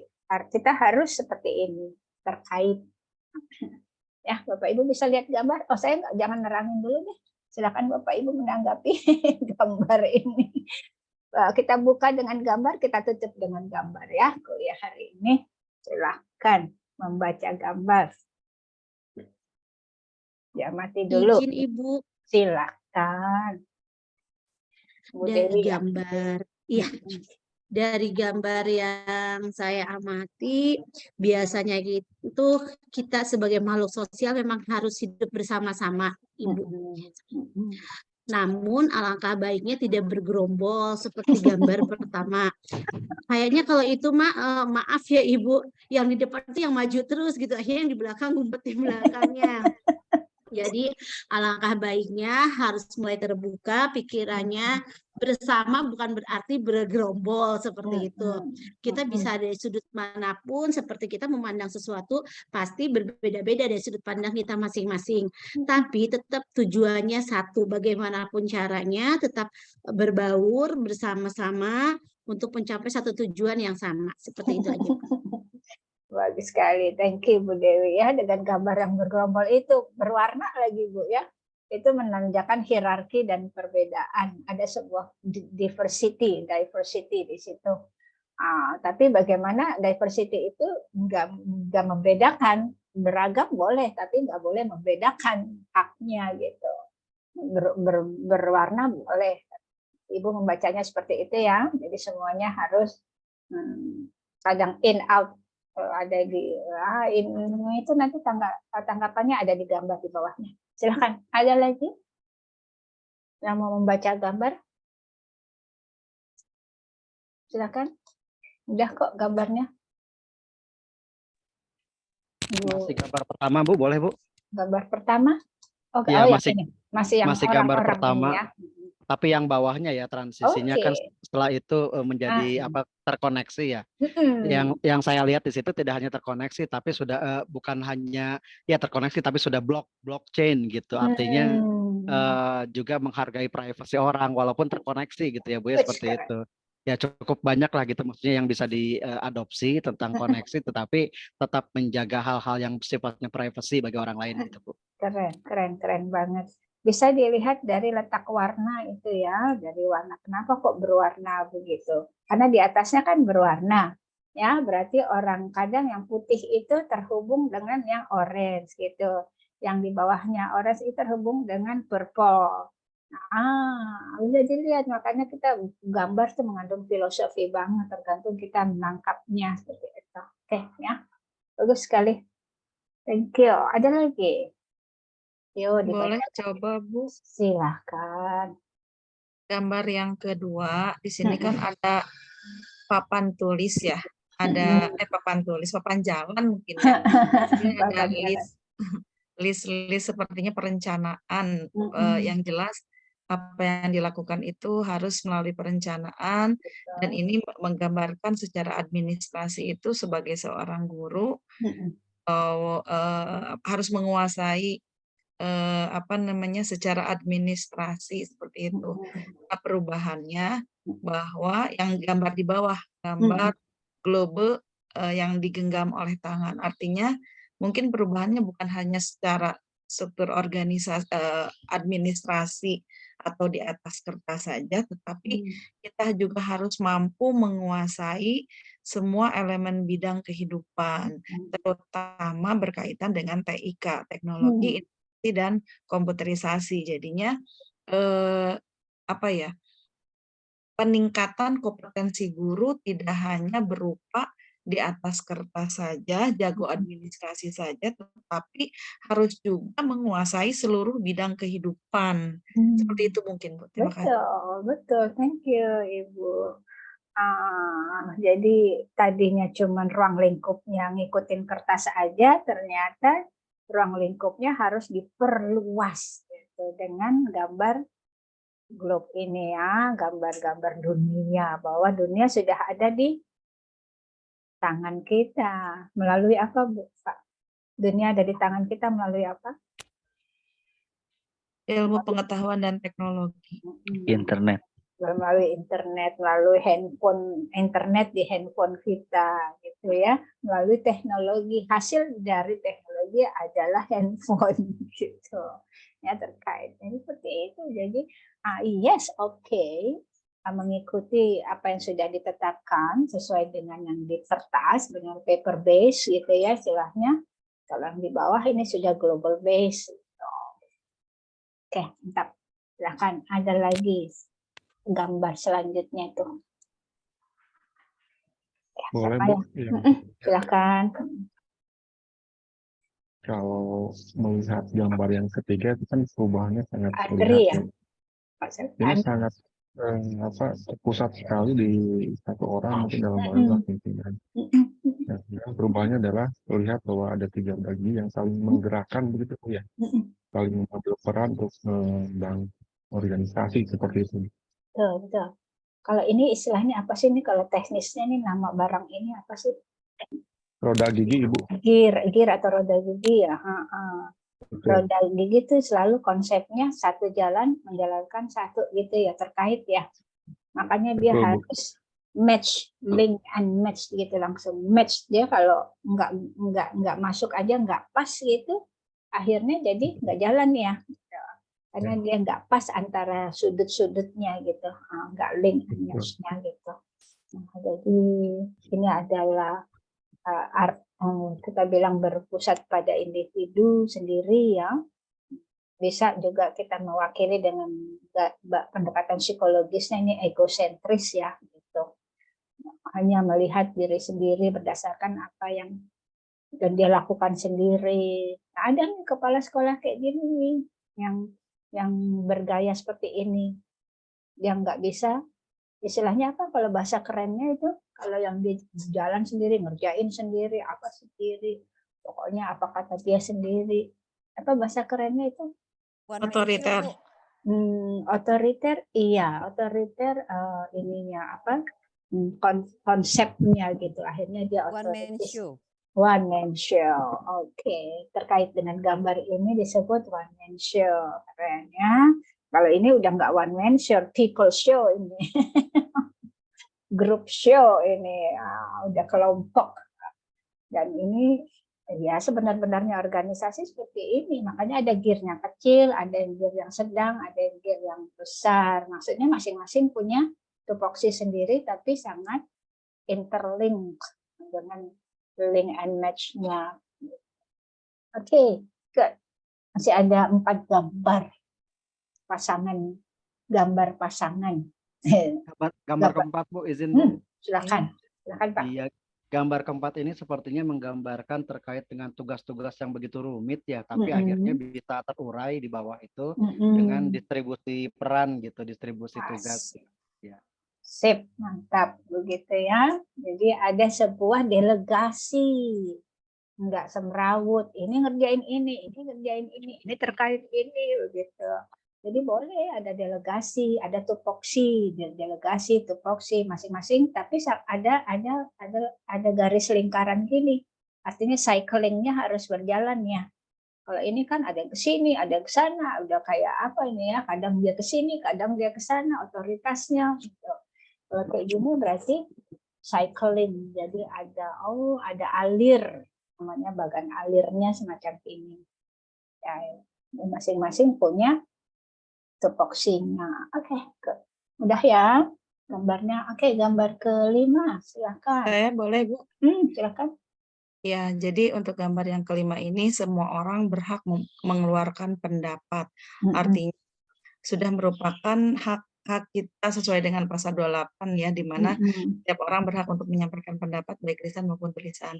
Tetapi dalam ketika di masyarakat itu ada seseorang yang mempunyai ide cemerlang untuk mengeluarkan pendapat, maka dia akan dipilih menjadi seorang pemimpin, di mana pemimpin itu yang akan menjadi penyambung lidah antara masyarakat dengan pemerintah.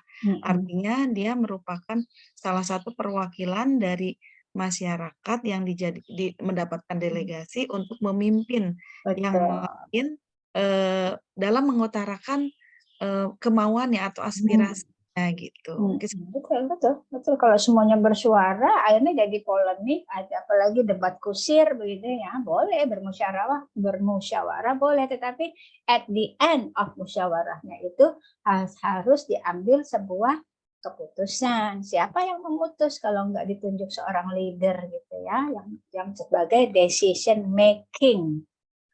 Jadi dia sebagai tugasnya decision maker, gitu ya. Itu pasti pemimpin, gitu. Jadi supaya mengambil hasil musyawarahnya itu seperti apa. Kalau enggak nanti debat kusir terus, polemik terus, gitu. Kalau semuanya bersuara tanpa ada endingnya. Oke, bagus. Baik. Yang buku itu, buku numpuk itu hubungannya apa ya, buku numpuk? Ya kan? Mungkin ini Bu, artinya buku ini menunjukkan bahwa dalam mendapatkan pengetahuan itu hanya berfokus pada sumber bacaan atau literasi saja gitu ya. Tetapi perubahannya sekarang sudah banyak perkembangan ilmu pengetahuan dan teknologi secara audiovisual pun setiap orang itu diberikan kesempatan untuk menyuarakan aspirasinya gitu, menyampaikan pengetahuannya dan lain sebagainya, tidak hanya melalui tulisan saja. Boleh begitu. Boleh gitu ya. Ada lagi mau berpendapat antara buku dan ingin mencoba Ibu, silahkan. mengenai yang buku bertumpuk itu, kalau yang saya lihat karena ini membicarakan tentang sekelompok orang, mungkin belajar itu karena sekarang nggak usah dari buku aja gitu, tapi kita belajar dari orang lain gitu, kayak gitu kali ya, yang seperti Facebook gitu, kita belajar sesuatu dari sesosok orang lain gitu. Karena kan seseorang itu adalah buku, gitu kan. Terus di sebelahnya ada hierarki ya. Di situ ada hierarki dari kepemimpinan sepertinya ya. Tapi memberikan benefit gitu ke bawahnya gitu, tuh ada gambar ke bawahnya circle gitu kan. Jadi itu seperti kayak sistem leadership gitu. Jadi yang di atas itu mengayomi yang di bawah gitu, jadi kita kerjanya bareng gitu. Sesuai fungsi gitu ya. Itu kali Ibu. Ya. Oke. Benar. Bisa, Bu. Kita punya bebas saja dalam menangkap gambar ini, yang penting nggak jauh dari ininya ya, intinya. Ada lagi yang gambar terakhir? Yang Bu, yang gambar terakhir Bu. Ya, oke Pak. Silakan. Terkait gambar terakhir itu berkaitan Pak dengan Andri, komunikasi. Kalau di atas itu kan berhierarki, artinya ketika pimpinan menyampaikan suatu informasi atau perintah, ke bawahnya itu ada kemungkinan untuk ada informasi yang bias, yang berkurang, yang tak tersampaikan dengan utuh seperti itu. Nah, diadaptasi ke bawahnya bahwa informasinya itu dari satu sumber ke lingkaran yang ada di bawahnya, sehingga clear dan tersampaikan dengan jelas, mungkin seperti itu Bu. Boleh bisa juga seperti itu. Ada lagi sebelum kita close? Boleh menambahkan? Silakan Bu Sucihan. Kalau saya menerjemahkannya, walaupun banyak yang memberikan pendapat, tapi tetap harus holistik dan integratif gitu. Jadi semuanya dilihat dengan berbagai sudut pandang seperti itu, Bu. Jadi mulai dari yang awal sampai yang terakhir harus ada koneksi antar bagian-bagian yang sudah dijelaskan tadi oleh teman-teman. Gitu. Baik. Boleh juga. Terima kasih Bu Suci. Ada lagi? Tidak ada? Oke, baik. Kita lihat sama-sama ya buku nih. Buku. Nah, some people dia hanya pandai teorinya, bacaannya udah 100 buku, 1000 buku gitu ya. Ada fenomena seperti itu. Wah, hafal deh semua teori deh. Tapi dia pandai untuk diri sendiri. Kita lihat ini lingkaran yang di bawahnya. Sehingga apa? Dia harus outspoken ya. dengan ilmunya itu dia harus juga berbagi, dia kasih tahu bisa seperti itu arti dari gambar ini. Jadi harus dituangkan, diejawantahkan, diberikan gitu. Jangan dipakai sendiri. Jadi istilahnya harus diimplementasikan teori-teori tersebut. Itu bisa seperti itu. Nah, hierarki yang ini secara hierarki, secara struktur organisasi memang harus berjenjang seperti itu. Tapi once in the discussion, berarti apabila seseorang berpendapat, berarti ini untuk semuanya dan punya hak yang sama untuk bersuara. Gitu. Ya, sebenarnya hierarki memang benar ada, tetapi pada saat ini gambar lagi sedang semuanya bersuara, mengemukakan pendapat, cyclingnya menjadi begini strukturnya. Everybody has the right, the same right, bukan berjenjang seperti gambar ini. Gitu. Kewenangannya, otoritasnya, hierarkinya seperti ini. Tapi once in the discussion, in the brainstorming session, everybody has a right to speak, and cyclingnya seperti ini. Oke. Begitu. Semua pendapat Bapak Ibu tadi sudah mendekati sangat pas gitu ya. Namun kita lebih ambil intinya seperti itu. Jadi Bapak Ibu, makanya zaman sekarang mau lulusan Oxford, mau lulusan apa lagi, Yale, tapi akhirnya dia di komunitasnya nggak bisa diterima, ya karena itu. Dia tidak bisa mengejawantahkan teori-teori yang diterimanya kepada teori-teori pendekatan kemasyarakatannya, gitu. Ya, jadi itulah gunanya education, psychological, dan sosiologi. Makanya mata kuliah ini adalah mata kuliah psikologi dan sosiologi pendidikan, harus disatukan. Gitu. Kalau nggak berdiri sendiri lagi, karena terkoneksi banget gitu antara pendidikan, psikologi, dan sosiologi. Begitu. Mau ada tambahan lain di gambar ini? Sudah? Sudah ada ya?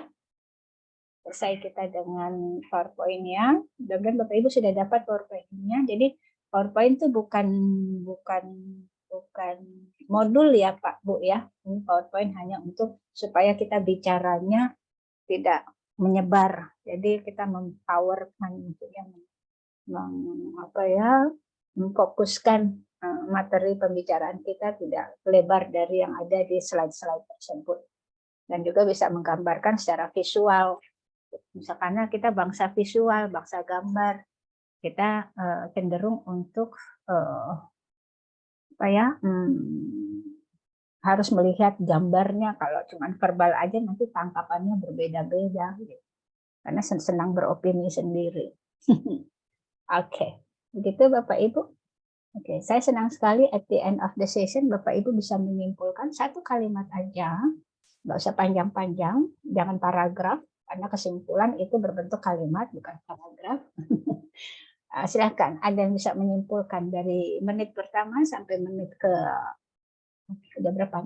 60 tambah hampir ke 110. Menit ke 110. Silakan Pak Kafi. Langsung menyimpulkan Pak Kafi. Silakan, udah raise hand. Mau mencoba menyimpulkan, Bu. Silakan. Jadi dalam sosiologi pembelajaran kita hari ini adalah sebagai manusia kita harus bisa adaptif dengan perubahan lingkungan kita sekitar. Jadi itu biar kita maju itu harus beradaptif dengan itu sih salah satu kunci kata kuncinya ya. Baik. Makasih Pak. Makasih. Pak Fahri sudah resen juga. Silakan. Baik Bu, menurut saya perubahan itu memang challenging ya Bu ya, tapi it's always seems impossible gitu until it's done gitu. Jadi kalau kita udah berhasil tuh seolah-olah bahwa rasa yang didapatkan itu jauh lebih sepadan lah dibanding kerja keras kita gitu ya, kerja cerdas kita, kerja mawas, kerja tuntas kita lah semuanya, sehingga pendidikan itu bisa menjadi muara kerja berkelas gitu dan berkualitas. Karena kita semua sepertinya harus yakin bahwa spesies yang mampu bertahan itu bukan yang paling kuat atau yang paling cerdas gitu, tapi buat mereka yang mampu beradaptasi dengan perubahan gitu. Jadi intinya sih baik itu tidak cukup Bu, selama lebih baik masih memungkinkan gitu. Kalau saya bisa nambahin endingnya Pak Fahri, prove it first ya, instead of saying first. Oke, thank you Pak Fahmi. Ada lagi? Ada yang mau Boleh, raise? Bu. Bu Titin, ya. Nah, jadi intinya yang saya dapat bahwa di sini pendidikan itu pada dasarnya adalah change atau perubahan. Sekecil apapun ada perubahan, pergeseran gerakan harus bisa move on atau maju terhadap peningkatan. Artinya pada saat setelah pandemi bukan back to normal tapi new normal. Mantap. Terima kasih. Berarti persepsi Bu Titin sudah change dengan pertemuan hari ini ya. Good, great ya. Oke, ada lagi. Ayo Bapak Ibu semuanya punya kesimpulan. Nggak bayar ke Bu, Pak, bikin kesimpulan. Nggak tarif, nggak memasang tarif untuk memberikan kesimpulan. Silakan. Izin Ibu. Silakan Bu Dewi.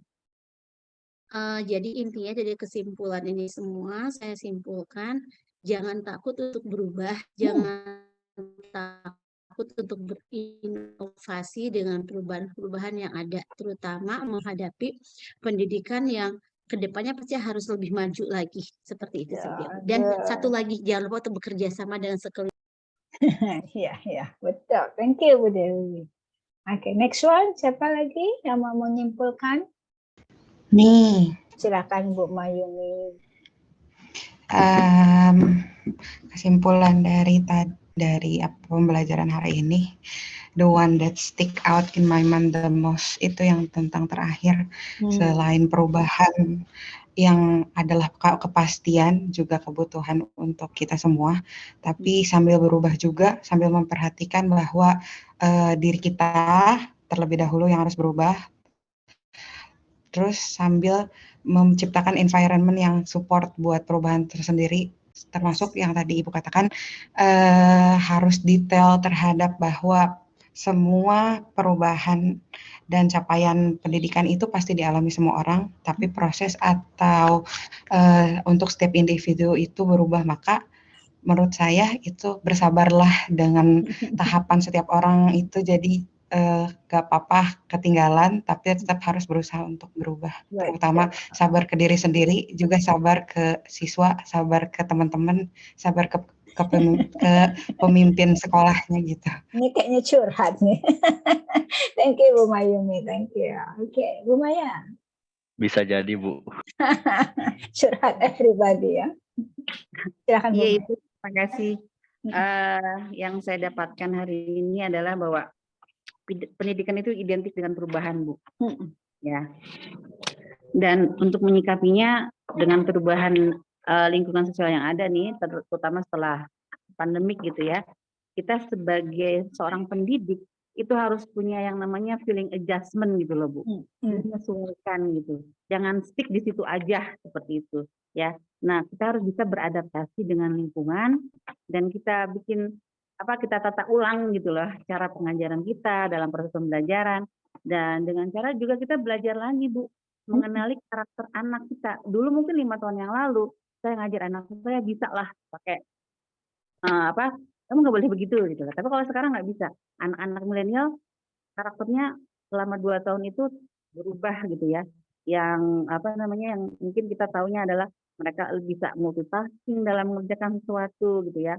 Mereka benar-benar yang namanya teknologi itu lebih pintar daripada kita. Nah kita pun harus belajar seperti itu. Jadi ya kita sebagai seorang pendidik itu memang harus adjustable gitu ya Bu ya bahasanya. Ya kita menyesuaikan ya. Dan kita juga bersikap adaptif ya, itu tadi kata-kata kunci yang Ibu berikan gitu ya. Dan setelah melakukan adaptasi kita juga harus menata ulang lagi gitu untuk bisa menyesuaikan mendapatkan sesuatu yang lebih baik lah untuk diri kita sebagai seorang pendidik dan terutama untuk anak didik kita seperti itu. Mungkin itu Bu pendapat saya. Thank you, great, thank you Bu Maya. Terima kasih Bu. Makin beragam kesimpulannya ya, keren. Ini namanya akan pendidikan kita sekarang berorientasi pada outcome. Makanya saya setiap at the end of the session itu minta kesimpulan atau kata kunci. Saya bisa menangkap outcome dari Bapak Ibu nih di pembelajaran hari ini tercapai enggak gitu. Itu gunanya. OB ya, outcome based education. Seperti inilah gaya belajarnya. Ada lagi yang belum menyimpulkan. Bu Tia, Bu Anissa sudah tadi ya Bu Anissa ya. Bu Tia, Pak Iya, Salim. eh, Ya Bu Tia, ayo saya silakan. menambahkan sedikit, hampir semua sama. Kalau menurut saya, selain kita harus adaptif pada lingkungan, environment, kita juga harus melihat lingkungan seperti apa, terutama lingkungan yang kondusif, yang bisa mensupport social learning environment-nya lebih baik. Ini itu sih ya. Betul ya, positive Iya. learning environment. Thank you Bu Tia. Terima kasih. Bu, siapa yang belum? Bu Pak Salim, apakah ada Pak Salim? Hadir, Bu. Hadir, silahkan membuat kesimpulan Pak Salim. Saya pikirkan pertama kali ketika kesimpulan itu adalah likul lima kolin makomun walikul lima kolin walikul lima komin makolun. Jadi di setiap tempat itu ada perkataan dan setiap perkataan itu ada tempatnya. Jadi fit on the situation ya. Ya, betul sekali. Oke, thank you Pak Salim. Keluar indikator baru dari Pak Salim ya. Oke, siapa yang belum nih, yang belum menyimpulkan? Sudah semua ya? Bu Siti Masita sudah? Bu Siti, are you there? Tidak ada di forum, Bu Siti? Bu Siti Masita ya? Sudah hampir semua sudah ya? Oke, baik. Apakah kita tutup? Kita closing ya? Baik Bapak Ibu, thank you for coming. Thank you for being in a very challenging discussion. Jadi intinya begitulah hidup, harus terbuka, harus bersuara, dan harus punya konsep. Gitu. Dan ini adalah diskusi-diskusi yang mengarah ke sana. Oh, Bu Siti masih itu ada tamu izin. It's okay. Mudah-mudahan kelas kita is meaningful ya, meaningful class, and you got lots of lesson learn. Karena memang di setiap diskusi, di setiap pertemuan harus ada lesson learn-nya. Nah, dan itu lesson learn just not only about the lesson learn, tapi juga kita aplikasikan ke dalam kehidupan kita setelah pembelajaran ini. Itu Ibu sebagai guru, Ibu sebagai kepala sekolah, dan saya sebagai pengajar juga, kita harus beradaptasi dengan apa yang sudah kita ketahui. Gitu Bapak Ibu, nice meeting you. Take care of yourself. Mungkin minggu depan itu minggu long weekend ya. Long weekend, ya betul. 1, 2, 3, 4 ya. Mungkin kita tidak bertemu ya, atau nanti gimana Prodi mengaturnya ya Ibu Bapak. Berarti kita seeing you in the following week ya. Following week ya, bukan next week ya. Kalau memang benar 1, 2, 3. Ibu untuk absen hari ini belum ada ya? Absen LMS. LMS udah buka. Kemarin saya lihat masih down. Kemarin sore udah on lagi kah LMS? Ya. Saya mengajar S1 aja kemarin LMS kemarin siang masih down, masih belum bisa saya masukkan. Gimana? Udah ada yang buka LMS? Udah on lagi? Sudah buka. Ya udah on. Absen hari ini belum ada di LMS. Oh ya sudah, baik. Saya absen mundur aja ya. Nanti saya buat absennya pukul 10 ke 12, 10 ke 11 begitu. Ya, saya bikin absen mundur. Baik, karena kemarin sore saya ngajar S1 juga masih, dan S2 juga LMS masih down. Baik, terima kasih Ibu Titin mengingatkan. Saya belum cek pagi itu. Thank you for coming. I'll see you around. Take care. Bapak Ibu semua, Assalamualaikum warahmatullahi wabarakatuh. Waalaikumsalam warahmatullahi wabarakatuh. Terima kasih Ibu. Sehat selalu. Terima kasih Ibu.